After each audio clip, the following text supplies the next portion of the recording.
TV Senhor da Hora hoje tem o Dr. Manuel dos Santos para estar à conversa. Com certeza que vai ser uma conversa interessante. Sr. Manuel dos Santos,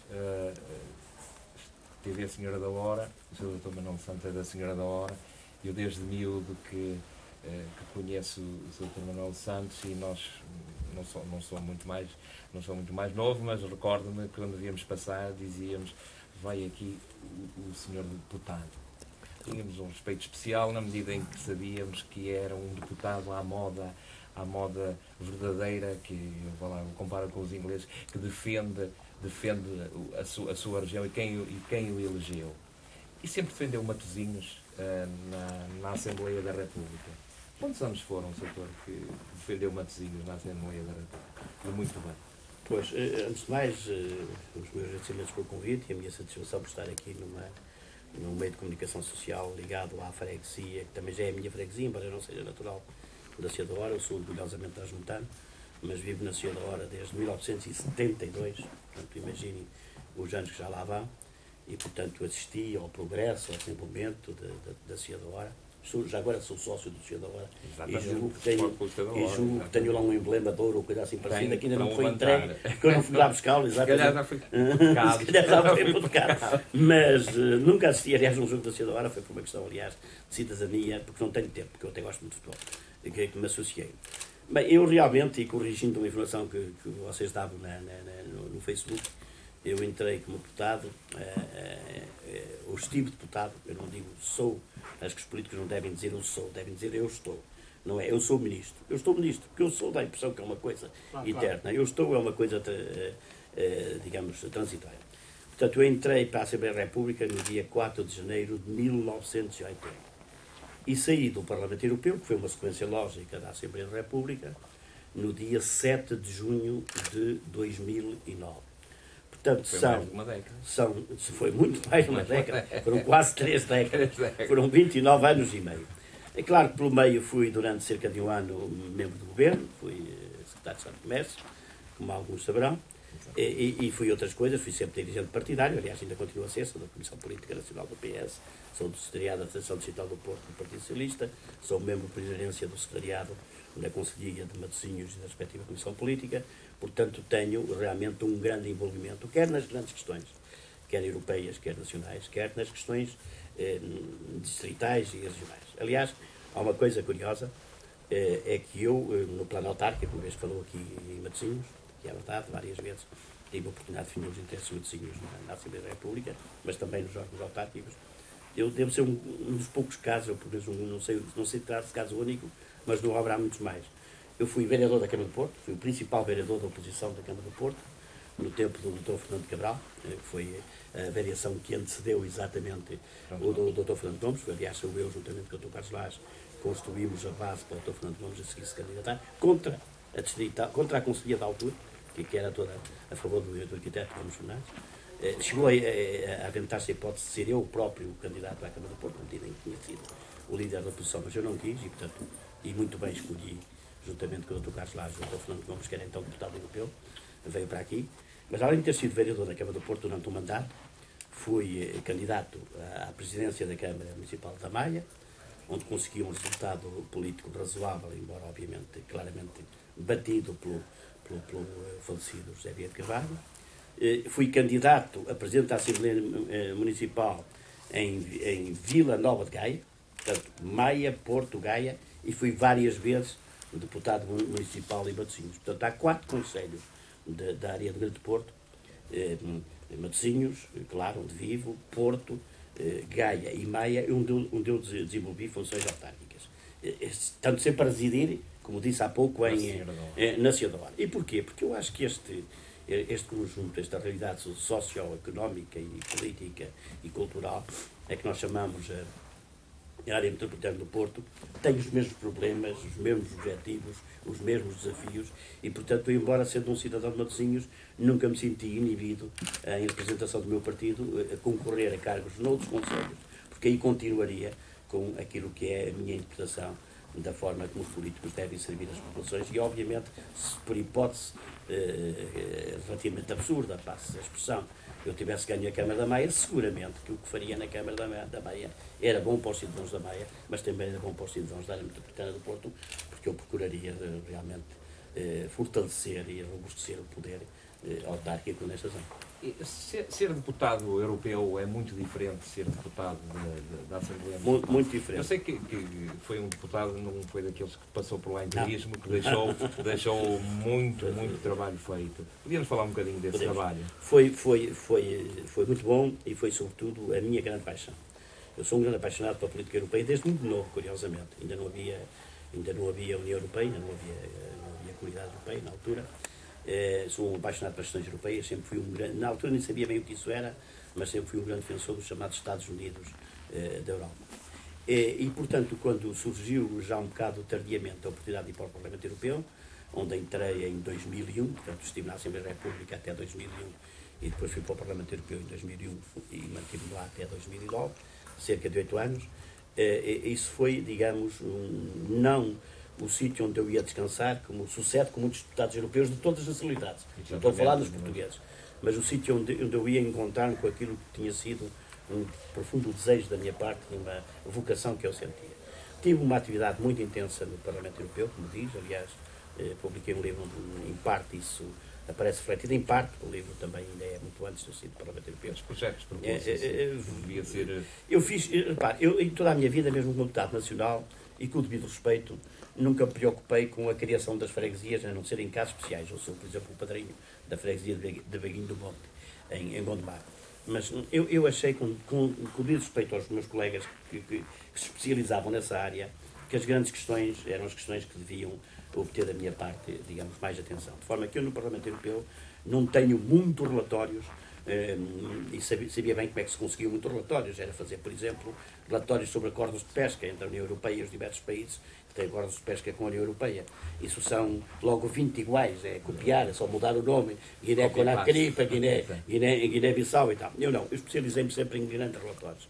Eu tenho 3 ou 4 grandes relatórios feitos por mim na União Europeia, dos quais sobre finanças públicas, sobre esta questão que está agora a decorrer, o Pacto de Estabilidade e Crescimento, as normas, as normas do euro e tal. Sobre política de concorrência, sobre política energética, sobre, por exemplo, a cooperação entre a União Europeia e a América Latina, onde eu, aliás, sou cofundador do chamado Parlamento de Euro-Latino-Americano, Europeu-Latino-Americano, que é um parlamento que está a funcionar com caráter consultivo, que envolve deputados europeus e deputados dos vários países da América Latina, e tive a oportunidade de ser vice-presidente do Parlamento Europeu durante perto de 5 anos. Só há 14 vice-presidentes do Parlamento Europeu, mais o Presidente, e estas 15 pessoas dirigem o Parlamento Europeu e dirigem a política europeia na vertente parlamentar.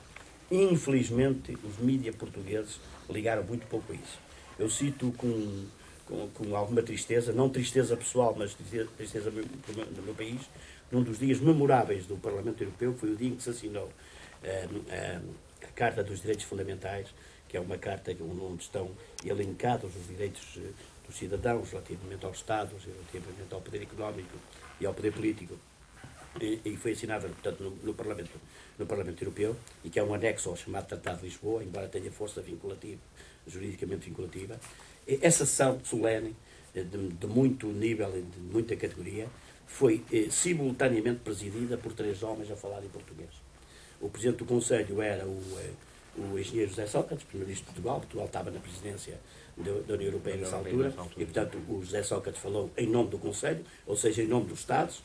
O Durão Barroso era e é ainda o Presidente da Comissão, falou em nome da Comissão, e eu presidi a sessão em nome do Parlamento, por uma gentileza do meu querido amigo alemão, que era o Potring, que era o Presidente da altura, e que disse: vai ser tu a presidir esta sessão, uma vez que estão cá 2 colegas teus que vão falar em português. E, portanto, esta sessão foi, quase na sua integralidade, presidida por 3 portugueses, que falaram em português, e não há um jornal português que faça uma referência a isso. Os jornais alemães fizeram, os jornais ingleses fizeram, no estilo, vejam lá um país tão pequeno como Portugal, um país, portanto, que tem 10 milhões de habitantes, representa 1% do PIB, um bocadinho mais que 1% do PIB da União Europeia, que representa não sei o quê, consegue, num momento histórico determinado, ter à frente dos 3 órgãos da União Europeia 3 portugueses que usam o português como língua oficial. Isto foi um dos momentos mais marcados da minha vida. Infelizmente não foi realçado em Portugal, também não tem importância nenhuma. Já passou, cá está dentro do meu coração e dentro do meu ânimo. E revela-vos um pouco, digamos, como é que a minha paixão pelo Parlamento Europeu, onde eu vou regressar um dia, não tenho sobre isso grandes dúvidas, é a minha convicção, revela até que ponto a paixão europeia era para mim algo de muito decisivo e que me faz sofrer neste momento, quando vejo a Europa com algumas dificuldades, eu sinto, mesmo no plano pessoal, algum sofrimento. Muito bem. Doutor, nós convidamos hoje mais para nos focarmos sobre Matosinhos. Muito bem. E Matosinhos, neste momento, no PS, e o doutor é um homem do PS, e é um homem que o PS dá muito valor. Teve há pouco tempo a eleição para a Conselhia, e o doutor apoiou o António Parada. O António Parada venceu. Acha que Matosinhos está a mudar no aspecto da Conselhia, está a funcionar? Eu sei que eles têm marcado ainda agora para o dia 9 o início de contactos com as populações para poderem organizar um futuro programa e poderem organizar, saber o sentir das pessoas em relação às suas necessidades. Acha que se está a trabalhar bem? O António Parada está a fazer um bom trabalho, está dentro das expectativas do que pensou quando o apoiou? Bem, se me permite só ver um pouquinho atrás, eu apoiei o António Parada, de quem sou amigo há muito tempo. Aliás, não só o apoiei, como fui o mandatário da respectiva candidatura, como fui também do José Luís Carneiro. E, portanto, costumo dizer que foi um ano cheio de vitórias, ganhei todos os sítios onde era mandatário, ganhei também em relação ao António José Seguro, como é evidente. Portanto, ganhei 3 grandes eleições que me tocavam muito fundo durante o ano. E eu fui mandatário com muito gosto, porque para lá da amizade que eu tenho com o António Parada e que também tenho para o Guilherme Pinto, ultimamente as coisas entre os dois não têm corrido bem, também não têm corrido mal, têm corrido de uma forma, digamos, mais distante, não sei bem porquê, porque eu até já tive pena de atividade, quer não apenas política, mas também pessoal com o Guilherme Pinto, e lamento profundamente que essa atividade se tenha esboroado um pouco, se calhar também por minha responsabilidade, e assumo humildemente a culpa, se for o caso. Mas apoiei o António Parada, não apenas porque gosto do António Parada, porque é um tipo de político diferente de mim, muito diferente de mim já agora, mas que eu aprecio, um tipo que faz mais do que fala e portanto, tem grandes convicções e grande determinação, mas porque se passava realmente no contexto global, da percepção global política em relação ao Partido Socialista, tinha ligações muito íntimas. Quer dizer, depois da vitória de António José Seguro, se o Guilherme Pinto, que assumiu desde a primeira hora claramente hostilidade ao António José Seguro, ganhasse a digital do PS Porto, e o Nuno Oliveira, que no fundo era o Guilherme Pinto disfarçado, que também desde a primeira hora demonstraram hostilidade ao futuro líder da Federação, José Luís Carneiro, ganhasse o poder, digamos, e o equilíbrio de poderes do António José Seguro ficava extremamente abalado. Portanto, eu não tinha condições nenhumas de apoiar alguém que, no seu íntimo, mesmo que digam o contrário, vão dizer que não é nada disto, que eles apoiariam o António José Seguro, eu sabia que não apoiava. E, portanto, para mim essa era a prioridade absoluta. Eu apoiaria todas as soluções, desde que fossem oferecer, obviamente, soluções dignas, como é o caso de Parada, todas as soluções que ajudassem a reforçar o poder do António José Seguro, em quem acredito muito. Eu acredito muito no plano pessoal, no plano político, em todos os planos. Eu tenho uma grande identificação com o António José Seguro há longos anos e também agora. E, portanto, tudo aquilo que pusesse em crise, que enfraquecesse, percebem onde eu quero chegar, o António José Seguro, eu estaria contra isso. E, portanto, foi também uma razão fundamental pela qual me meti mais ativamente. Isto não justifica, não foi só por isso que eu apoiei o Parada. Apoiei o Parada, repito, gosto de Parada. Mas talvez o meu envolvimento como mandatário, como mais ativo, tendo estado nas sessões, estando do outro lado uma pessoa com quem tinha relações de amizade, se deva um pouco a isto. Aliás, acho que o Guilherme Pinto cometeu, a meu ver, um erro dramático ao pôr a descoberto, ao destapar, digamos, esta que era a sua verdadeira intenção, legítima, aliás, não questiono, de não concordar com a liderança do António José Seguro e procurar encontrar formas de o enfraquecer. Portanto, as coisas a partir daí mudaram. Perguntou-me se as coisas estão em mudança. Então, do plano político, estão em mudança profunda. Porque, também há aqui um erro que o Presidente Guilherme Pinto comete. O Presidente Guilherme Pinto, estarão bem recordados, acaba por aparecer à frente do Conselho da Câmara por circunstâncias fortuitas. Toda a gente se recorda do episódio da Lota, ou conduziu do episódio da Lota, claro, a interdição que houve do Manuel Seabra e do Narciso Miranda de serem candidatos e tal. Portanto, o partido ficou muito fragilizado depois do episódio da Lota. E o que é que devia fazer o Guilherme Pinto? Era unir o partido. E, portanto, não se meter em aventuras eleitoralistas, nem em combates eleitoralistas, fossem mal entendidas. Devia tentar unir o partido. Não fez isso. Não sei porquê, não sei as razões porquê, se por ambição pessoal, se por mau aconselhamento, se por outra coisa qualquer, não vou aqui discutir, nem é relevante. Não fez isso e criou uma enorme divisão do partido. E eu reconheço que o partido hoje, em Matosinhos, está muito dividido e provavelmente a solução para isto passará por um confronto democrático que entre os putativos candidatos à Câmara se venha a realizar nos termos que o PS deliberou ainda recentemente, e depois o melhor tem que ser apoiado, o que vença tem que ser apoiado por aqueles que forem vencidos, e se não for, logo veremos quais são as consequências. Dr. Manuel Santos, já que estamos em Matosinhos, eu como um cidadão tenho alguma dificuldade em entender como é que dentro do mesmo partido, dentro da mesma família política, possamos ouvir discursos tão agrestes que não se ouvem, por exemplo, de adversários políticos. Nós aqui na TV Cerador temos entrevistado todos os componentes da Assembleia Municipal e temos ouvido rasgados elogios ao Guilherme Pinto, por exemplo, na área da cultura, na área da educação, dizendo que realmente fez um trabalho excelente, está no topo. E depois ouvimos os dirigentes do PS dizer que o Conselho de Matosinhos parou há 7 anos, que não se faz nada, que só há desperdício de dinheiro, que há automóveis de luxo, que há concessões onde toda a gente mete dinheiro ao bolso. Isto dito pelo próprio líder da Conselhia, António Parada. Eu, como cidadão, fico assim muito complicado. Quer dizer, se isto é assim no partido, que confiança eu posso ter nesta gente para liderar o município de Matosinhos? Então não sei. Pois eu compreendo a sua perplexidade, mas eu acho que não são incompatíveis esses juízos, excluindo a história de meter dinheiro ao bolso, que isso tem que ser provado e tem que ser levado, não iria tanto por aí.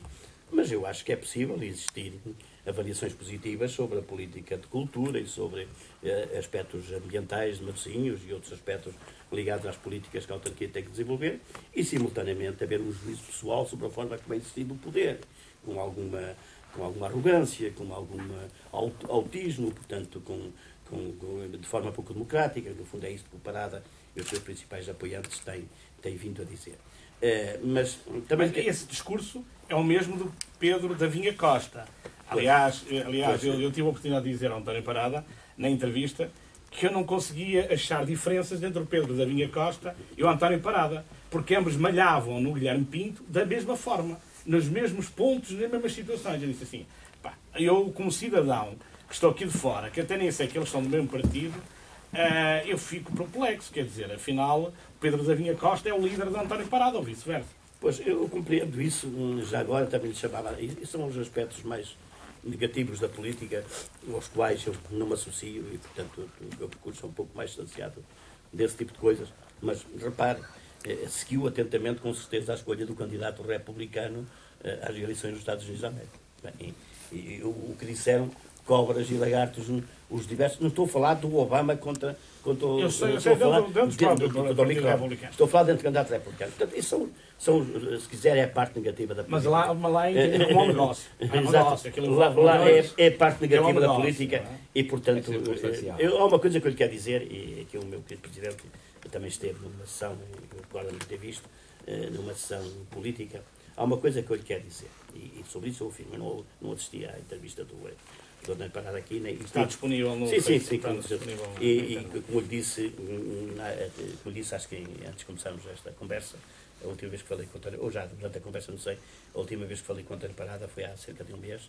Presumo que vou falar com ele agora, já agora, porque foi há bocado lançada a ideia de que vai haver um contacto com as... Isso começou ontem. Sim, amanhã.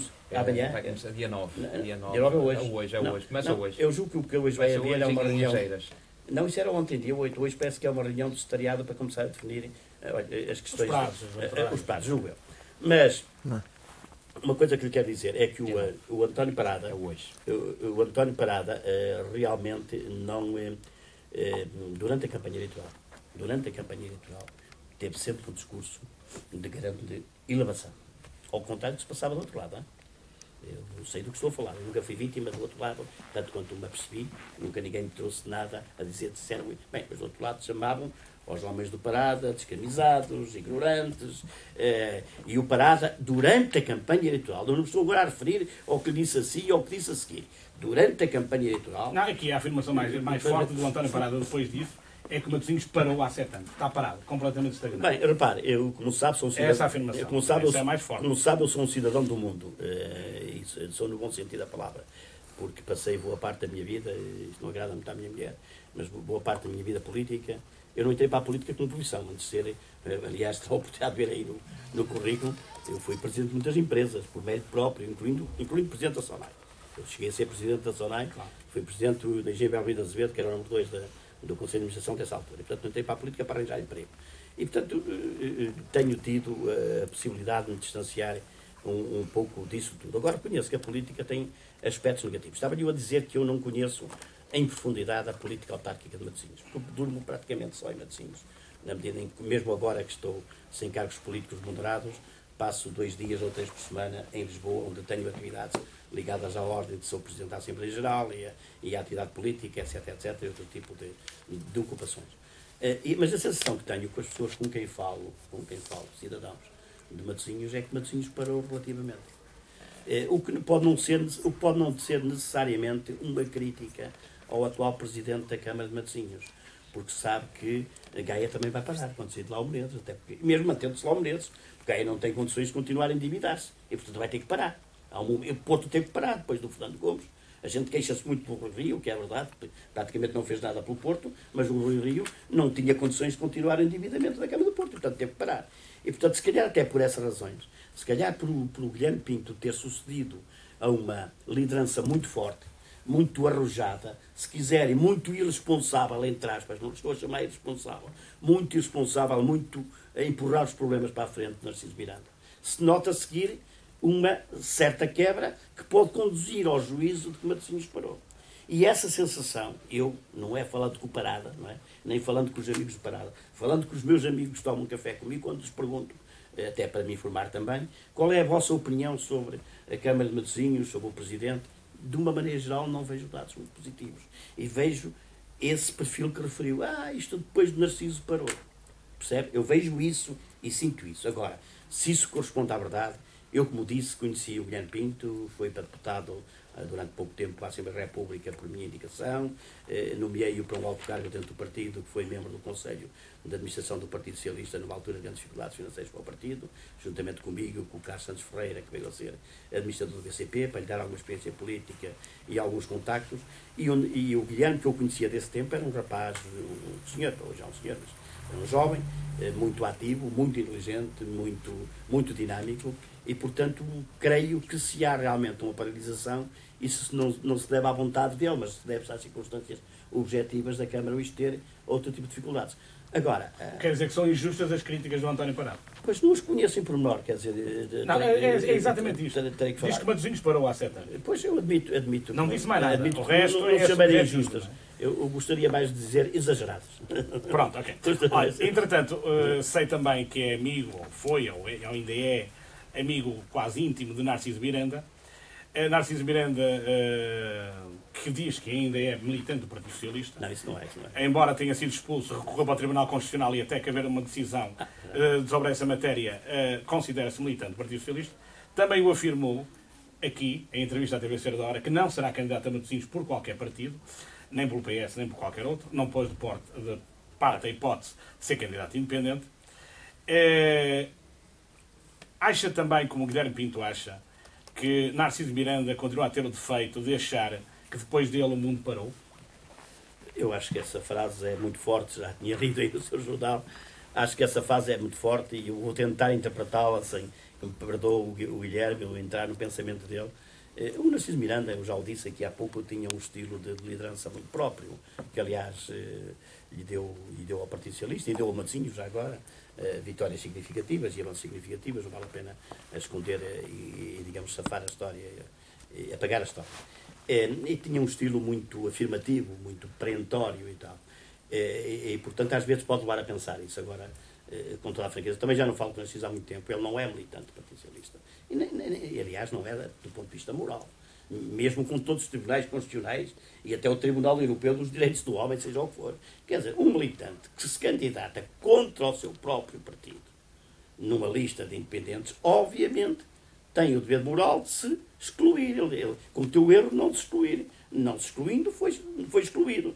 Vejamos, há casos em que candidatos do Partido Socialista se zangam e depois se candidatam contra o partido, mas demitem-se do Partido Socialista. Isso está bem, não há problemas. Mas também há aqueles casos que se demitem e voltam depois de uma semana. Pois, mas isso é outra história. Infelizmente há, porque o Partido Socialista é um prato cheio de buracos, por onde passa tudo. Agora, o Narciso Miranda moralmente não é, nem tem razão de ser.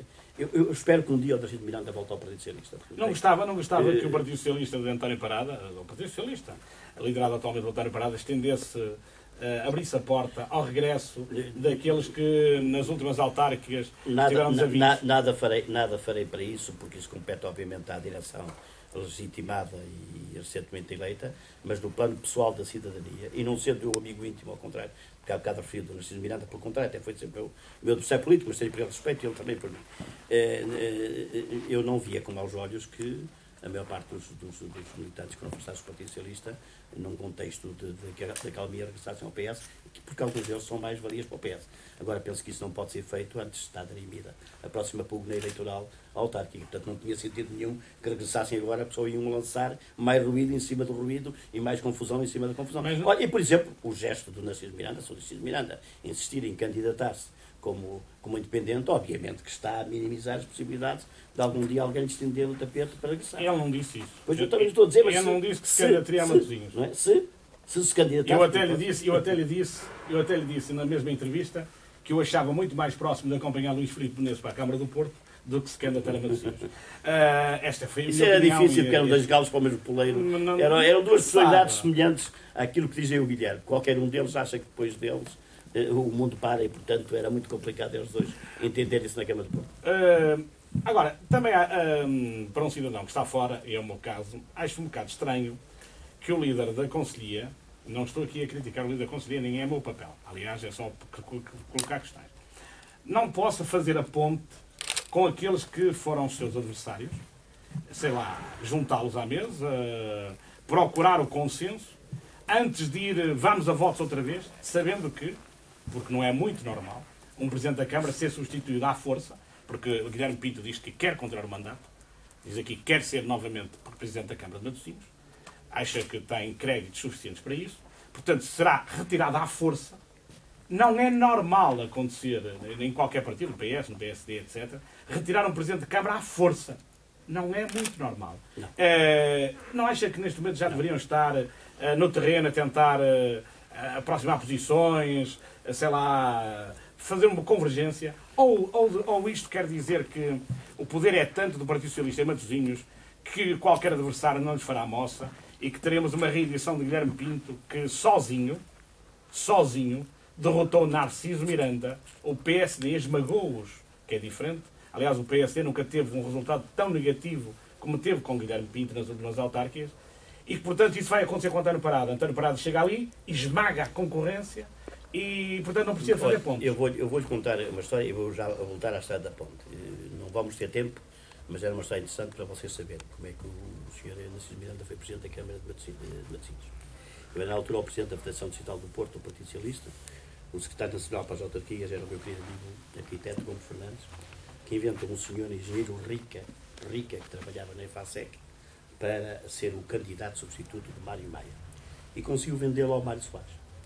E o Mário Soares telefonou-me, estava eu na Sonai, curiosamente, telefonou-me para o meu gabinete da Sonai e disse-me: pá, temos aí um problema assim resolvido, o Mário Maia vai ter aqui tratado os negócios durante uns anos, sai, temos aí um problema complicado e eu tenho aqui um bom candidato que o Gomes Fernandes me apresentou, que é fulano tal, queria que você me desse a sua opinião. Eu disse ao senhor, o candidato do PS à Câmara de Matosinhos vai ser o Sr. Narciso Miranda, que é o terceiro da lista, não sei se recordam, era o Mário Maia, depois a seguir havia um senhor chamado Seabra, que era independente, era ali de Custóias, e depois era o Narciso Miranda. Bem, eu não vou entrar em detalhes sobre o que o Mário Soares me disse e sobre o que me aborreceu relativamente a esta candidatura, só que eu insisti nela Fiz um negócio com o Soares, um negócio político, naturalmente, com o Dr. Soares, e consegui impor a vontade do Narciso Miranda.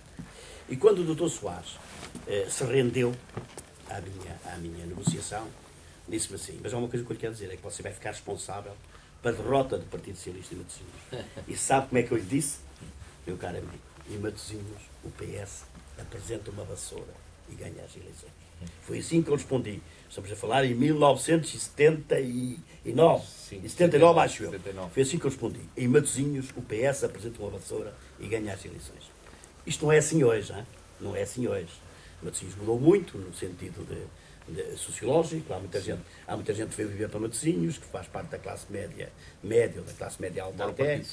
Tudo é mais exatamente. E, portanto, admito que isto não seja assim. Mas a probabilidade do PS ganhar Matosinhos é enorme. Sempre com qualquer candidato. Eu não lhe chamaria agora vassoura, mas sempre com qualquer candidato. Ora bem, dito isto, eu estou de acordo consigo. Acho que o papel de todos os líderes, quando ganham, é serem generosos e serem pragmáticos. E, portanto, compete ao líder da Conselhia encontrar pontos e consensos, se forem possíveis, naturalmente, de forma a que possa alargar a sua base de apoio. Só que, volto a dizer-lhe, com a reserva que já lhe disse, falei que parado há um mês, estive um mês e meio lá para baixo para o Algarve a descansar, a preparar para uma operação que tinha que fazer e fiz entretanto, e correu bem já agora, e portanto um período de afastamento grande da política conselhia em Matosinhos. Tanto quanto me chega, esses passos foram dados e foram recusados. Por exemplo, continuo a dizer o que é verdadeiramente surpreendente, que o Presidente da Câmara atual se recusa a ir às reuniões do Secretariado da Conselhia e da Comissão Política Conselhia, não se quer misturar com aquela gente, expressões que me dizem que usa. Ora bem, o Presidente da Câmara atual tem que ir à Conselhia, ele tem direito a estar na Conselhia, como eu também tenho, a defender os seus pontos de vista, a defender as suas políticas, a apresentar os seus projetos, a apresentar as suas ambições. Tem esse direito e esse dever. E tanto quanto sei, não o está a exercer. Veremos para a tal reunião do secretariado, que ou é hoje ou amanhã, agora aqui uma confusão de datas na nossa cabeça, eu acho que é hoje, se ele vai, porque ele seguramente foi convocado para isso. E deve ir. Não, hoje é em Ageiras. Deve ir. Pronto, não interessa. Para Ageiras não tem que ir, porque isso é um contacto do Presidente da Comissão Conselhia com a população. Mas se fosse a tal reunião de secretariado, tem que ir. E, portanto, isto para lhe dizer o quê? Para lhe dizer que a informação que eu tenho é que essa, digamos, passadeira foi estendida, ou pelo menos está a ser estendida, não sei se com sinceridade ou se não vamos entrar em juízo de valor, e que tem sido negada. Por exemplo, na última Comissão Política, onde eu não estive, porque não fui convocado por erro, mandaram-me para um mail que não é o mail que eu utilizo normalmente, parece que as pessoas ligadas à candidatura de Guilherme Pinto subverteram completamente a normalidade da Conselhia. O que me chega é que a Conselhia correu muito mal, porque duas pessoas, incluindo o próprio Nuno Oliveira, o candidato derrotado, foram para lá levantar problemas processuais e pontos de ordem à mesa, e aquilo transformou-se numa guerra insana, não levou a lado nenhum. Mas, portanto, isto é para lhe dizer que todas estas coisas... Mas isto não pode ser antecâmara de uma guerra maior? Pode. Eu temo isso. Agora, e possa aparecer outro nazis. Muito bem. Agora também lhe queria dizer o seguinte, portanto, volto a dizer, na minha opinião, acho que, e daquilo que depender de mim, acho que o Presidente Parada, Presidente da Conselhia Parada e Presidente da Junta de Freguesia agora, mas como Presidente da Conselhia, deve utilizar todos os meios que estão ao seu alcance para encontrar harmonia, para encontrar maiores consensos e o maior apoio possível. Até certos limites. Agora, o facto que referiu, de que os Presidentes de Câmara são candidatos naturais absolutamente inamovíveis, eu não o aceito. Porque se há casos em que isso é assim, há casos que não é assim. Quer dizer, então um candidato é eleito pelo PS, desenvolve sempre políticas contra o PS, e só porque é eleito pelo PS isso mantém militante. Nós, 4 anos depois, vamos lhe dizer que você vai continuar porque era candidato. Aliás, não é por acaso que os estatutos do partido, repito, agora regulamentados na reunião da Comissão Nacional de Mangual, definiram 4 hipóteses para ser candidato a candidato. Primeira hipótese, quem é Presidente de Câmara, se quiser, é candidato a candidato, não precisa de mais nada. Chega à Conselhia, tem que ir à Conselhia. Portanto, o Guilherme Pinto não vai evitar ter que falar de parada. Chega à Conselhia e diz, ou manda uma carta, pode não chegar, e diz, eu quero ser candidato ao abrigo da linha A do artigo 18, salvo erro ao artigo 18, mas não for 18 ao 16, onde diz lá, são candidatos a candidatos, a linha A, os presidentes da Câmara e Exercício. Muito bem. Se não aparecer mais ninguém, o problema está resolvido. Não aparece mais ninguém, o problema está resolvido. Que é o que sucederá na maior parte dos conselhos onde há o PS e as relações entre o PS e o Presidente da Câmara estão normalizadas. Ali o Parada já fez saber... Mas já lá vamos. Mas há outras 3 hipóteses de ser candidato. A segunda hipótese é o Secretariado da Federação Distrital do Porto dizer O Guilherme não nos interessa, nós propomos que o Manuel dos Santos, fala em mim que não serei, também seja candidato. E apresentam à Conselhia o meu nome, e depois, se ficarem só estes dois vão a diretas. Esta hipótese não existe. Primeiro, o Manuel dos Santos não é candidato, e em segundo lugar, porque o secretariado da Federação a que eu pertenço não vai, naturalmente, meter-se nisso. Pelo menos eu aconselharei a que não se meta, e votarei contra que se meta. Mas também não tenho a maioria, não são 17 ou 18 e, portanto, os outros podiam entender. Mas tudo leva a pensar que não se mete. Depois existe uma terceira possibilidade, que é o Secretariado Nacional. Era aquilo que há bocado referia sobre as câmaras importantes. Não é o Secretariado-Geral, é o Secretariado Nacional. O Secretariado Nacional pode entender, Matosinhos é tão importante para o país e a confusão que se lá vai gerar é tão importante para o país que nós apontamos este tipo como candidato. Ainda não é um processo de vocação, é um processo de nomeação de alguém para a candidatura. Nessas circunstâncias, teríamos uma terceira via para ser candidato. A minha previsão, conhecendo o quadro interno do Partido Socialista, a possibilidade do secretário-geral, é que o Secretariado Nacional não se vai meter nisso, em Matosinhos. Devia meter-se no Porto, infelizmente não se vai meter, mas em Matosinhos não se vai meter nisso. E depois resta uma quarta hipótese, que é um militante qualquer, seja ele Parada, ou seja ele Joaquim das Iscas, consegue 10% de assinaturas de militantes, 10% de assinaturas de autarcas e 1/3 da Comissão Política Conselhia. Tudo cumulativo, não é uma das coisas só. Tem que ser as três em conjunto e apresenta-se como candidato. Provavelmente será esse o caminho que o Parada seguirá, se mantiver a ideia de que vai ser, que quer ser candidato. Portanto, o que é que teremos? Isto para simplificando. Se isto se passar, como eu estou a dizer, e é previsível, o que teremos é o Guilherme Pinho para apresentar a sua candidatura de continuidade, como aliás descreve aí na entrevista que lhe deu e que foi transcrita no jornal, e o Parada a ir às bases, buscar 10% das bases, 10% dos autarcas, 1/3 da Comissão Política, ele tem mais que metade, tem cerca de 2/3, não tem 2/3, mas cerca de perto de 2/3, portanto não tem dificuldades nenhumas em conseguir esses valores, e perante estes dois, num processo que está regulamentado, está datado, diz até ao dia tal faz isto, o dia tal faz aquilo outro, os dois candidatos vão a votos e aquele que ganhar ficará Presidente da Câmara. Ou melhor, ficará Presidente da Câmara, não. Ficará candidato a Presidente da Câmara. Como vai reagir o que perde? Não sei. Como devia reagir era aceitar o resultado. Pode reagir a Narciso de Miranda e fazer uma candidatura independente. Pronto, tudo bem. Espero bem que não o faça. Tudo bem, neste caso, tudo mal. Tudo mal, exatamente. Espero que não o faça, com toda a franqueza. Desejo ardentemente que não o faça. Agora, dito isto, volto a dizer-lhe, volto ao princípio. Termino como comecei, para não ficar, para o meu pensamento não ficar distorcido. Eu preferiria que as duas partes se entendessem. E, portanto, que chegássemos a um consenso entre o Presidente da Conselhia, António Parada, que quer ser Presidente da Câmara, e o Presidente da Câmara, Guilherme Pinto, que quer continuar a ser Presidente da Câmara. Para isso são precisos voluntários. E o Dr. Manuel Santos não pode ser um dos voluntários? Se as duas partes me pedissem, com certeza. Agora também não fuja à minha responsabilidade. Se não se entenderem, e os dois avançarem, eu continuo fiel àquilo que foi o meu percurso durante este ano no interior do Partido Socialista. E apoiarei naturalmente António Parada. Muito bem. Só uma última questão antes de passar a bola ali para o Vasco de Carvalho, que é, o senhor já foi membro da Assembleia Municipal de Matosinhos, Gaia, Porto e Maia, pelas razões que evocou. Da Maia não fui vereador da Câmara da Maia. Vereador da Câmara da Maia, pelas razões que evocou. Isto significa que as suas ideias são muito próximas do Dr. Luís Filipe Menezes, quando ele advoga a fusão de, por exemplo, Gaia, Porto, mas que podia ser extensível a Matosinhos? Pois, sabe que às vezes a gente até com o diabo encontra coincidências, não é verdade? E não estou a chamar de diabo ao Luís Filipe Menezes, porque eu tenho, aliás, uma relação pessoal razoável, aceitável e civilizada. Não, eu pessoalmente, agora estou-lhe a falar como cidadão, que nem sequer conheço bem qual é a posição do Partido Socialista, para dizer assim, sincera, se calhar é uma falha minha, porque tenho participado em todos esses fóruns, em todas essas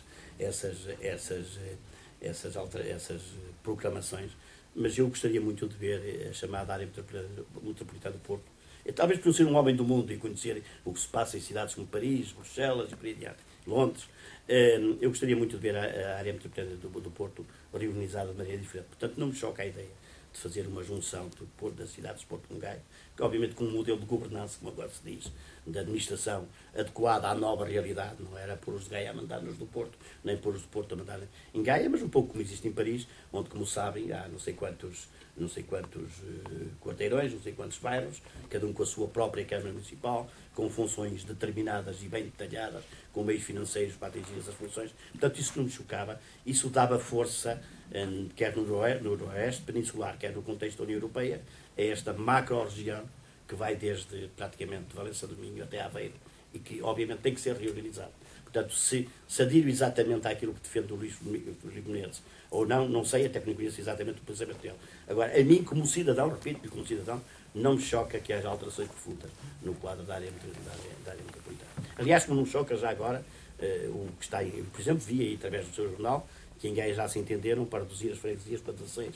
A mim não me choca rigorosamente nada que ao nível das zonas urbanas as freguesias sejam reduzidas e, portanto, isso também possa ocorrer em Matosinhos. Também não me parece que seja a prioridade das prioridades nacionais. Não é por causa disso que se resolve o problema do déficit, nem da dívida, nem dos impostos a mais, mas também, aliás, sempre fui um defensor de uma nova reforma administrativa que reequacione, digamos, o equilíbrio do país todo e não apenas do país urbano de uma maneira completamente diferente. E, por exemplo, havia um bom sinal, está aqui no seu jornal, a audiência, Gaia vai ter 16 freguesias, acho que tinha 24, portanto reduziu 8. Isso é muito bom, isso conseguiu-se através do acordo entre um homem de visão, que é o candidato do PS a Gaia, o Eduardo Vítor, e o atual Presidente da Câmara, Luís Menezes, e, portanto, olha, isso é uma boa notícia. Portanto, significa que ainda não está tudo perdido, que as pessoas ainda não estão acantonadas em posições completamente irracionais das quais não saem. Portanto, tudo o que for reformular a área metropolitana do Porto tem a partida ao bloco. Focando-nos em Matosinhos, no seguimento das freguesias, acha que também poderia haver ali junção? Querem que haja junção de freguesias e quais seriam, na sua ideia, o que se deveria fazer nesse sentido? Pois, para poder fazer algo no o Vasco sabe que isso é um problema muito delicado. É um problema muito delicado. Porque faltam 3 dias.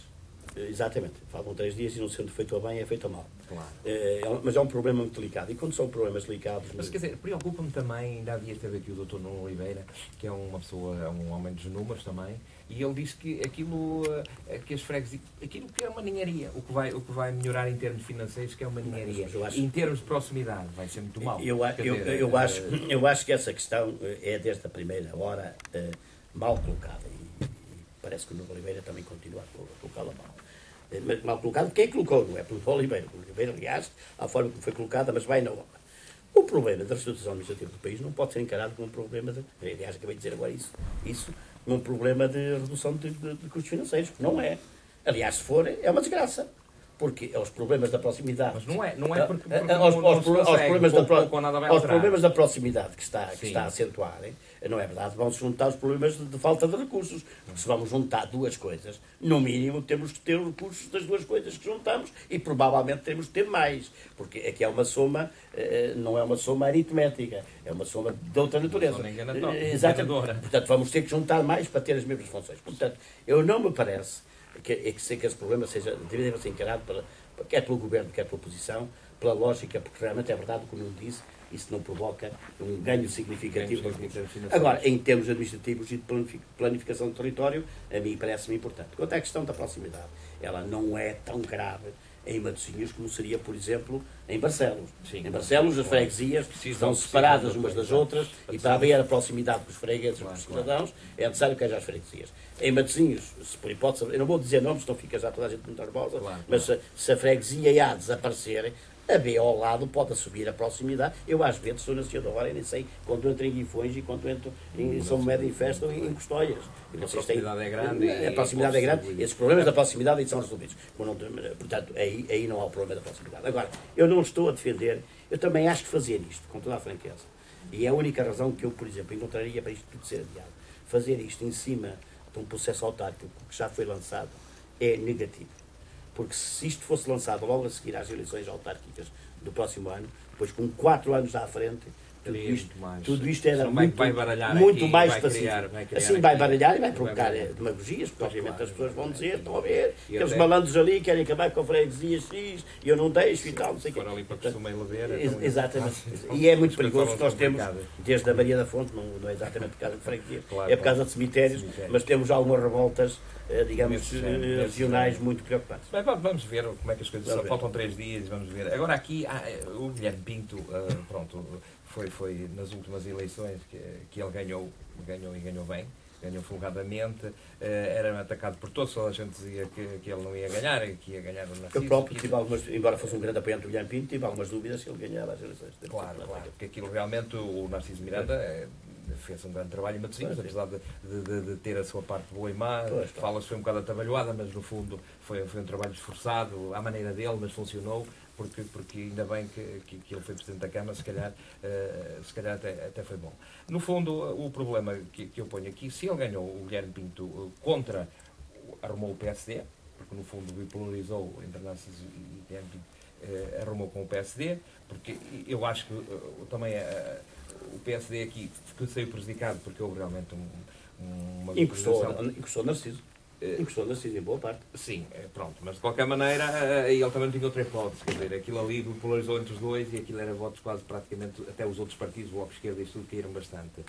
E ele agora entra num mandato com outra rodagem, porque no primeiro mandato é sempre difícil e ele não estava preparado efetivamente para ser Presidente da Câmara, como o doutor disse, que ele apareceu porque foi uma figura de recurso lá, e até se dizia que ele ia seguir o Narciso Miranda, que ia ser um discípulo do Narciso Miranda, que ia seguir aqui as políticas dele. Teve a sua maneira de pensar e isso tudo, e tem aqui um trabalho que eu acho interessante. Tem 14 escolas feitas de grande qualidade, tem um trabalho na educação muito forte, tem uma requalificação da Orla Marítima, que já era pedida há muitos anos, de grande qualidade, e nas infraestruturas esportivas fez um trabalho excelente também, baixou a dívida de 60 milhões de euros para 45 milhões de euros, na habitação social. Tive algumas ideias brilhantes, como em vez de estar a gastar dinheiro em construir, a ajudar no arrendamento e outras situações. Há realmente um trabalho aqui no fundo que não é de deitar fora. Não é um trabalho, acho que neste mandato ele até conseguiu, se calhar, mais que no outro. Eu acho que neste momento, falando com as pessoas na rua, e eu contacto bastante, até porque ligado a um clube, estou assim no terreno, eu acho que as pessoas que acabam por... não tenho dúvidas que hoje o Guilherme Pinto se aparecesse como candidato a Presidente da Câmara de Matosinhos, ganhava, e ganhava mais forte, não tenho dúvidas disso. Pronto, mas poderá por questões internas de partido e isso tudo, e o Parada também é um bom candidato, é um homem do terreno, é um homem que trabalha e que eu apoiei até para a Conselhia, porque é um homem também que eu acredito. No fundo, esta disputa que está a haver, até eu neste momento, o que eu acho é que esta disputa até traz alguma coisa de bom, na medida em que eu vejo o Guilherme Pinto a trabalhar melhor. Sim. Eu vejo o PS. Passou a sair da Câmara. O Nuno Oliveira, tivemos aqui há dias, teve uma entrevista brilhante e que vimos que é profundamente conhecedor de todos os dossiês, mas acho que estão menos preguiçosos, estão menos aburguesados, estão mais virados para o trabalho, e se calhar foi bom, e se calhar esta candidatura do António Parada até veio olear aqui esta máquina que se calhar estava a precisar. O Sr. acha que entre António Parada e Guilherme Pinto, e o Sr. agora acabou de dizer que seguiria o processo de António Parada, na medida em que foi seu apoiante e que não mudaria as agulhas, e muito bem. Mandatário. Foi mandatário, mas foi uma das figuras principais que eu também acompanhei, e era como falava-se nos descamisados, mas tem lá o Dr. Manuel Santos. Muito sinceramente, não descamisados em todo lado e às vezes fazem falta. Aqui o Sr. acha que, como assim, no fundo, o PS está bem servido. Quer dizer, uma opção ou outra são boas opções. São duas boas opções e vamos lá ver. Eu volto aqui. Eu estou em crer que vai haver eu percebo o sentido da sua questão, que aliás é a questão fulcral. Porque eu quando apoiei o António Parada, aquilo é porque achava que como o Sr. disse, que havia alguma maneira de não ligar muito às pequenas coisas. E as coisas como dizem, e a arrogância era muita. Pois, sem prejuízo de tudo aquilo que eu afirmei sobre as qualidades que reconheço ao Guilherme Pinto e provavelmente esse excelente trabalho que vocês já aqui sinalizaram e que eu infelizmente nem sempre consigo acompanhar, mas o defeito é seguramente meu. Eu lembrava-vos que é da sabedoria popular que os insubstituíveis são todos no cemitério, como a gente sabe. Felizmente que é assim. E eu recordo, foi aliás esse o tema da grande discussão com o Dr. Mário Soares, que quando o Narciso Miranda, quadro médio, até baixo de médio, da IFASEC no gabinete de desenho, aparecia como candidato do Presidente da Federação, que era eu, à Câmara de Matosinhos, o Dr. Mário Soares punha em relação a ele aquelas dúvidas que se calhar muitos hoje põem em relação à parada. Portanto, a gente só pode saber se uma pessoa é boa depois da pessoa estar na função. Foi o caso do Guilherme. Também ninguém sabia se o Guilherme podia desenvolver com o mérito com o terá desenvolvido a sua ação. Eu volto aqui a dizer, todo este problema foi, a meu ver, penso eu, mas eu não posso fazer uma volta atrás, como se chama lá isso nos computadores, mas, ou nas televisões. Eu penso que o Guilherme cometeu aqui um erro grave. Foi o erro de, a meu ver, de considerar que o seu trabalho autárquico que não tinha que ser escrutinado pelo partido, nem que tinha que ser seguido pelo partido. E que na altura própria se impunha ao partido. E, portanto, numa altura em que ele não era... Numa altura em que ele não era Narciso Miranda, isto é um elogio ao Guilherme, não era Narciso Miranda. E, portanto, não tinha sobre o partido um poder de domínio como o Narciso Miranda tinha, pelas circunstâncias históricas em que entrou. Por vezes o Guilherme devia ter tido mais cuidado nas opções políticas que fez, sobretudo ao longo do último ano. Portanto, nunca meteria a mim do outro lado, porque já expliquei de maneira muito clara. Que basicamente o que me levou a ficar contra o Guilherme é que eu percebi que o Guilherme era um instrumento, era uma balança de um projeto que ainda não acabou, está emitido dentro do Partido Socialista. E aqui no Porto, especificamente, de derrubo contra o José Seguro. E todos os dias é evidente, através de declarações e de picardias, etc, etc. E o Guilherme, mesmo que pensasse assim, devia-se ter cuidado, devia-se ter defendido de aparecer nessa luta. Dizia, pá, sou Presidente da Câmara, quero continuar a ser, não vou apoiar, até podia não apoiar António José Seguro, não vou apoiar António José Seguro, mas também não estou com os que estão contra ele, vou para... não. E depois fazer o mesmo em relação à distrital. O Guilherme não. O Guilherme meteu-se a fundo, meteu-se de cabeça. Não se esqueçam que o Guilherme foi candidato a Presidente da Federação Distrital do Porto, legítimo direito, não ponho isso em causa, foi candidato a Presidente da Federação Distrital do Porto, contra o candidato, contra o José Seguro, tinha como sendo o seu candidato, o José Luís Carneiro.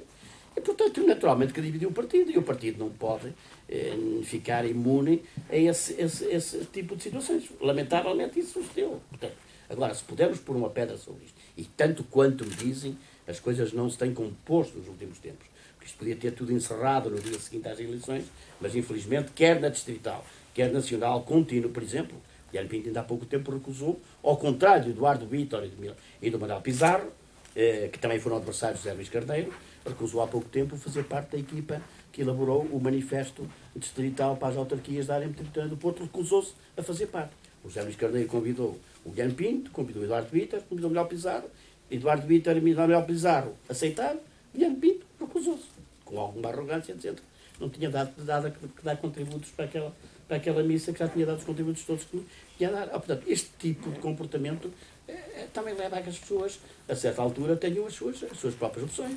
E, portanto, eu repito, o ideal seria que se entendessem, ou se não se entendessem, que se encontrasse uma terceira via. Ainda não falamos aqui nessa hipótese, mas pode haver uma terceira via. Mas está cheio de quadros do Partido Socialista brilhantes. Por exemplo, quer dizer que seria aliás, o candidato natural à Câmara se não tivesse sucedido o incidente da Lota. Por exemplo, não estou a propô-lo, sou amigo dele, falo com ele todas as semanas por causa de outras guerras, e sei que não é este o objetivo da vida dele, mas pronto, aqui está uma hipótese, e portanto, nós temos de trabalhar isso, vamos trabalhar isso naquilo que for... O Partido Socialista não está assim tão mal, porque no fundo são agora eu também não me parece, com toda a franqueza, se o Guilherme Pinto, também não me parece que se o Guilherme Pinto, e não é seguro que o Guilherme Pinto não ganha, então vamos lá ver. Uma coisa foram as eleições para a Conselhia, outra coisa são as eleições para o Presidente de Câmara. Portanto, se forem a primária, se calhar o Guilherme Pinto até sai com uma grande vitória, e pronto, tudo bem. E o Parada tem que subordinar. Depois há aqui um problema muito complicado com os estatutos. Aliás, Parada que já assumiu que aceitaria. Aliás, há aqui um problema muito complicado que os estatutos do partido tratam mal. E que vou ver como é que nos vamos desvencilhar disso. É que depois os vereadores são escolhidos exclusivamente pela Conselhia, onde o Parada tem maioria.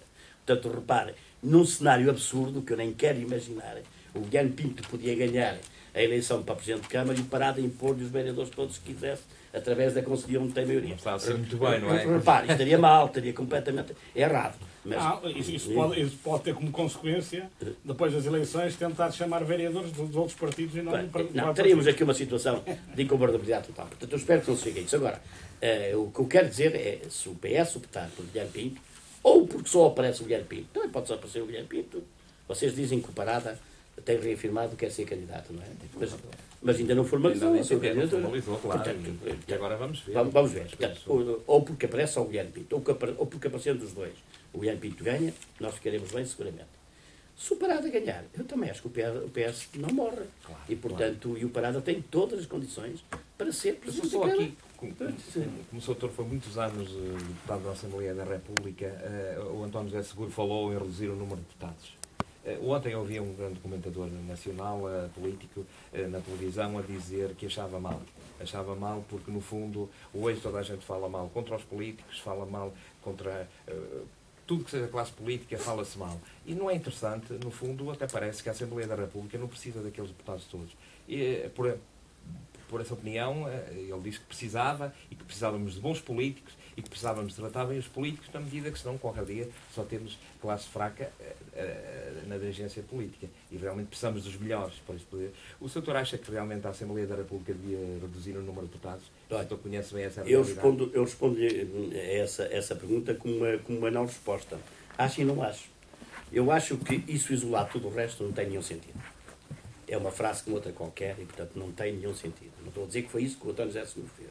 Sim. Dizer assim, vamos reduzir o número de deputados, propor a redução do número de deputados, dito assim não tem nenhum sentido. Que é preciso. Isto tem a ver com as freguesias. Dizer, vamos acabar com freguesias. Dito assim não tem nenhum sentido. É preciso discutir os poderes com que vão ficar as freguesias que sobram. Tem que haver uma harmonia. Portanto, dito assim não tem nenhum sentido. Agora, nós não podemos, nós políticos, e aqueles que têm orgulho em ser político, um pouco na linha do Dr. Mário Soares, no último livro que escreveu, não é verdade? Em que demonstra um grande orgulho em exercer a função política. Isto numa altura em que toda a gente diz, eu não sou político, eu fui lá só fazer um jeito, mas agora estou aqui e tal. Eu também sou como o Mário Soares, tenho orgulho na minha atividade cívica e de cidadania, que é, no fundo, o exercício da política. Temos que ter a humildade para reconhecer que, por boas e más razões, a classe política está desqualificada e que nós temos que fazer alguma coisa para inverter isso. E fazer alguma coisa também não é ir de encontro aos populismos mais primários, mas encontrar fórmulas de pôr os poderes políticos, de pôr os agentes políticos a responderem diretamente perante as pessoas e de serem reconhecidos. O senhor sabe que o senhor deputado, a senhora hora é fulano tal e pode falar com ele, etc. E é nessa linha, e nós era assim, exatamente, o deputado, o nosso deputado e é nessa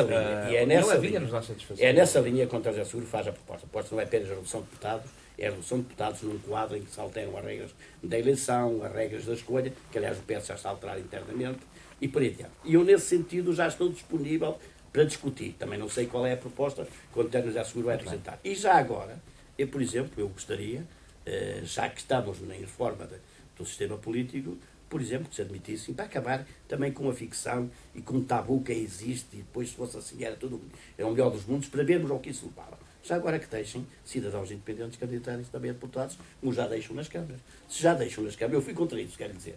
Na altura, quando se abriu às câmaras a possibilidade das candidaturas independentes, porque previu que se ia passar. Praticamente nenhum candidato independente ia ganhar a câmara nenhuma. Há o caso de Gondomar do Valentim, que é um caso esporádico, depois também, pelas más razões, do Eiras, do Isaltino, mas de uma maneira geral, os candidatos independentes, como se verificou, aliás, quando nascido aqui em Matosinhos, não conseguem entrar. Portanto, eu fui, já agora, quero dizer, nessa altura, fui contra a abertura a cidadãos independentes, candidaturas às câmaras. Mas nunca percebi, é que abrindo-se às câmaras não se sabe a tudo o resto. Então, se abriu às câmaras, abre-se também a deputados.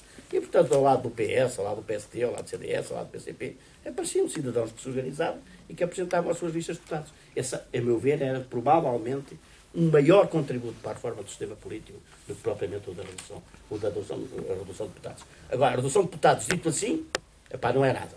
Agora, dito assim, mas enquadrado... construtiva... Exatamente, enquadrado, que eu julgo que é esse o pensamento do António José Seguro, com certeza, vamos lá estudar o assunto. Muito bem.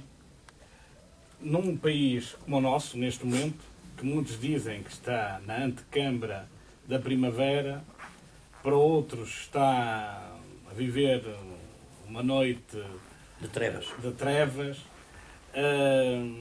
Mas houve alguém que aqui há uns anos atrás, não muitos, escreveu um livro que dizia, que tinha como título Não Podemos Ajoelhar. Neste momento, nós não podemos mesmo ajoelhar, senão somos trucidados. Será isso ou não? Olha, por acaso eu próprio não tinha pensado nisso. O livro é o tal livro de Crónicas que já referi aqui. O título que pus foi esse, Não Podemos Ajoelhar, e confesso-lhe que nem... E o Dr. Manuel Santos, o autor. Confesso-lhe que não tinha... Eu acho que as crónicas, a maior parte delas estão muito atuais. Enquanto esperava para o início deste programa, aliás, estive a ler aí uma sobre o Pacto de Estabilidade e Crescimento e surpreendi-me como é que eu ainda hoje era capaz de escrever o mesmo que escrevia em 2002. Mas fez-me muito bem lembrar isso, é que realmente o título ainda é mais atual. E eu acho que essa é a situação portuguesa, não podemos ajoelhar. E não podemos ajoelhar também não é meter a cabeça na areia. Nós temos hoje enormes dificuldades da nossa responsabilidade, e sobretudo a responsabilidade da classe política que dirigiu o partido nos últimos 10, 15 anos, que foi realmente pouco ciente daquilo que eram os verdadeiros interesses. E sobretudo foi ciente, foi incapaz de prever os desenvolvimentos da situação europeia na linha daquilo que se vieram a Então não acha que nós somos apanhados por tudo esta Europa? Somos também apanhados. Aliás, a minha tese... Exatamente, completamente. Aliás, a minha tese é que não há solução para Portugal enquanto não houver solução para a Europa. Portanto, o problema de Portugal é aguentar... O problema de Portugal é aguentar enquanto a Europa encontra uma solução para si própria. Portanto, agora, isso é uma coisa, e outra coisa é ajoelharmos. E, por exemplo, o comportamento do atual governo relativamente à Troika, aliás, desde o início, porque não se limitou a dizer que ia cumprir o acordo da Troika, disse que queria ir para além da Troika e que a austeridade tinha que ser imposta, custasse o que custasse.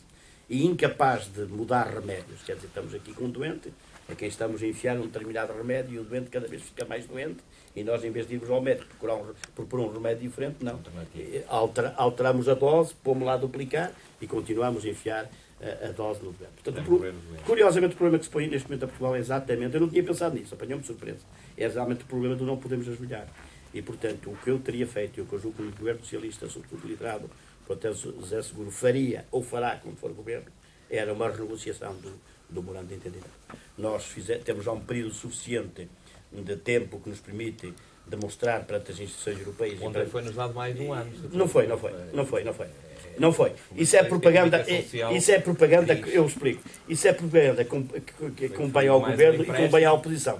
Convém ao governo porque diz, estão a ver, estamos a portar tão bem que ainda nos deram mais um ano. E convém à oposição, porque andava a reclamar mais um ano. Estou como economista, acha que estamos a portar muito bem? Não. É evidente que não. Não nos podemos portar bem no tal quadro europeu em que este tipo de políticas e de remédios não dão resultado. Mas eu explico rapidamente a questão de um ano. A questão de um ano não foi pedida pelo governo português nem concedida pela Troika para aliviar a nossa. Se repararem, portanto, é um exercício muito técnico que eu não vou fazer aqui, porque os passava a vocês e quem está a ouvir, se repararem, o ano que nos foi dado, portanto, passar para 5 este ano, 4,5 no próximo ano e 2,5 no ano seguinte, foi um deslizamento do buraco orçamental de 2012 por razões de recessão excessiva. Quer dizer, as instituições internacionais europeias calcularam o efeito das medidas sobre a economia portuguesa num determinado montante, e esse efeito foi esse montante superior, mais um bocado. E foi esse bocado a mais, não é? Que eles nos concederam, já que por razões exteriores a vós, que não são da vossa responsabilidade. Vocês tiveram um buraco suplementar quase de 2 mil milhões de euros, fiquem lá com mais um ano que são 2 mil milhões de euros. Está a perceber? É diferente de estar tudo a correr bem e dizer assim, olha, como está tudo a correr bem, e para não sacrificarmos mais o povo, queremos mais um ano. O que é que tecnicamente isso quer dizer? Somos muito bons alunos e o país... Não, somos muito bons alunos porque estamos a aplicar receitas... Está parado. Não, somos muito bons alunos porque estamos a aplicar as receitas ortodoxas, neoliberais, que hoje são dominantes na Europa. Não vai acontecer como o aborto do inglês. Exatamente. As receitas da Europa são menos despesa, mais equilíbrio orçamental, mais receita numa primeira fase para depois haver um alívio fiscal. Mas os efeitos, acha que estão... Não, os efeitos estão aí à vista, porque, vamos lá ver, na tal estratégia do bom aluno aplicamos durante 2012 tudo aquilo, todos os instrumentos de penalização dos trabalhadores e dos portugueses em geral, também alguns não trabalhadores, alguns rendimentos do capital, da forma que estava previsto, aplicámos-los, portanto fomos bons alunos, aplicámos-los, e o que é que sucedeu? O déficit, em vez de ser 4,5, que era com o qual nos tínhamos previsto, foi 6. Foi 6. Portanto, foi 1,5 a mais. Sabe quanto é 1,5 a mais? 1,5 a mais são, estou quase como o Guterres, 1,700 mais metade, 1,700 mais 800, são 2.500 milhões de euros. É o tal valor que deslizou. Doutor, mas um bom aluno estuda para depois no exame ser muito bom. Nós no exame, que será daqui a um ano e tal, vamos ter... Vai valer a pena este estudar tanto, ser os alunos... Eu não tenho dúvidas, nem nunca tive, independentemente da operação que foi feita esta semana de grande sucesso, de troca de títulos, eu nunca tive dúvidas que Portugal tinha condições de entrar nos mercados, mas só que isso não é nada. E tem condições de entrar nos mercados, porquê? Porque a partir do momento que o Banco Central Europeu, a partir de certa altura, começa a comprar dívida, o chamado mercado secundário, não vamos entrar em detalhes, os investidores que vão investir em Portugal sabem que não correm grandes riscos. Se Portugal tiver problemas, o Banco Central Europeu é uma espécie de fiador. Portanto, Portugal provavelmente entrará com... Não é vamos passar nesse tal exame. E nesse tal exame vamos passar. Agora, esse tal exame é à custa de quê? Desemprego de 17%, de quebra dos rendimentos da classe média e das famílias da ordem de 30%, não é verdade? De crescimento, como os economistas dizem, crescimento negativo, que é uma expressão que eu não uso muitas vezes, mas eu gosto de utilizar. Portanto, em vez de crescimento negativo, de crescimento da economia, de aumento das desigualdades sociais. Portanto, é esse o preço que vamos pagar por passar no exame. É a mesma coisa que um filho nosso passasse num exame de filosofia, mas estudasse tanto, estivesse tantas noites sem dormir, depois tirasse um 18, no dia seguinte morre de exaustão, porque tanto não comeu durante os 8 dias anteriores e alimentou-se com bombas, não é? Nem dormiu, alimentou-se com bombas, faz um exame brilhante, mas a seguir cai redondo com um ataque cardíaco. É o que pode suceder a Portugal. Portanto, passar no exame financeiro, mas chumbar naquilo que mais interessa, que é a vida das pessoas e dos cidadãos. E por isso é que esta política tem que ser mudada. E só pode ser mudada se não nos ajoelharmos e se iniciarmos, não apenas o Governo, que o Governo deve chamar a oposição que está com a Europa, não é a oposição folclórica que anda para aí. Chamar a oposição para criar um grande movimento de renegociação. Não é de negação, não é rasgar, não é dizer agora não cumprimos nada, como dizia lá um deputado do PS, um bocado irresponsavelmente, é um rapaz, mas um bocado irresponsavelmente, não pagamos nada e ficamos todos felizes. Não, de renegociação, dizer assim, isto é insuportável para a sociedade portuguesa, e porque vamos lá ver, sabe, e com isto termino, nós estamos a pagar os erros de 15, 20 anos, na minha tese 15, na tese de alguns 20, estamos a pagar os erros de 15, 20 anos em 2 anos e meio, em 3 anos. Quer dizer, o que se está a pedir a Portugal é que resolva os problemas que criou de sobreendividamento, de déficit público, de loucuras com obras públicas, com autoestradas, com PPPs, com essas coisas todas que nós sabemos, com um aumento exagerado dos salários, de alguns salários da função pública. Estamos a tentar pagar isto com um sistema social realmente brilhante, quer na saúde, quer na educação, quer na segurança social. Estamos a pagar estes erros todos cometidos e acumulados, cometidos ao longo de 20 anos. 2 anos e meio. Em 2 anos e meio. Portanto, não tem nenhum sentido. Portanto, não podemos ajoelhar. É isso mesmo. Nós estamos aqui tão perto do Porto e estamos perto das eleições autárquicas. O setor conhece algum bom candidato para o Porto? Parece o Filipe Menezes, um candidato... Eu não sei se o Menezes vai ser candidato, porque há aqui... Ele já disse que sim, já se apresentou. Há aí duas operações em curso que podem alterar as perspectivas do Menezes. Primeiro, há quem pense que a limitação dos mandatos se aplica à mudança de território. Sim. E o próprio Tribunal Constitucional, se for chamado a pronunciar sobre isso, pode impedir e inviabilizar uma candidatura do Menezes. Veremos como é que isso vai acabar. Portanto, esse é um aspecto na Secretaria, digamos assim. Eu, aliás, estou de acordo que os mandatos deviam ser não apenas à pessoa, mas ao território, mas também à pessoa. Portanto, não tem sentido nenhum o indivíduo sair de Matosinhos e ir para a Maia. Mas pronto, não é essa a interpretação maioritária, incluindo no PS. No PS dá uma interpretação que se pode mudar de conceito.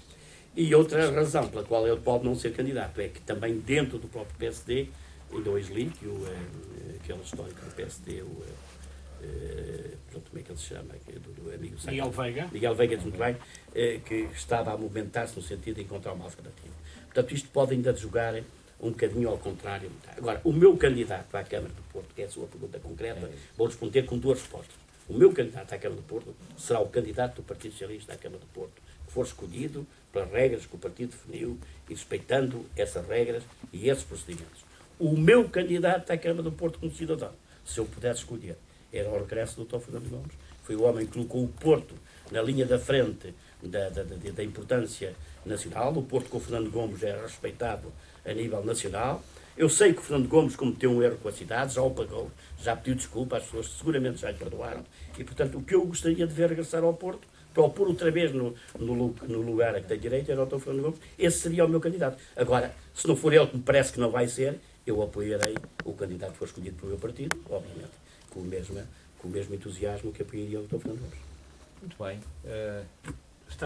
Hoje estamos completos. Fizemos uma viagem de alguém que nasceu em Mirandela, vive na Senhora da Hora e tem uma história de vida para contar muito grande. Passaríamos aqui horas sem fim, mas por hoje temos que acabar. Foi um prazer.